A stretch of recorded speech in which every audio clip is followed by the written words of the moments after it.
Hello welcome to my mini blog. ये देखो मु फास्ट टाइम पणस काटिली। फास्ट टाइम पणस कठा तरकारी करबे भी मो लाइफ रे करनथि। आज फास्ट टाइम कर देखो फास्ट पणस को हलदी लुण देके सिझे देली। सिझे सारापर सोरिष तेल रे गोटा मसला पकेली। सोरिष तेल कले पणसटा मैंने पणस कषाटा बहुत टेस्ट ही आसी था।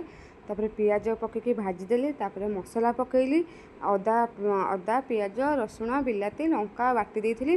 तापर जो गुंड मसला आसे जीरा गुंड धनिया गुंड हल्दी गुंड गरम मसला मेन हूँ रेड चिली पाउडर सेटा हूँ मेन मैंने तरकारी कलरटा भल आसो। ये देखो तरकारी कलरटा बहुत भल आसी। के पानी देके फुटई देली। टिके लास्ट फुटी आसला बेलू डालचीनी गुंड पकई देइथिली। तापर टिके 10 मिनट आउ थे फुटेदेली। माने एते टेस्ट तरकारी हम बोली मुझे भी आशा रखी नी एत भल तरकारी करी। जो मैंने मो चैनल को सब्सक्राइब करना जल्दी जल्दी सब्सक्राइब कर दिंतु। रही बाय जय जगन्नाथ।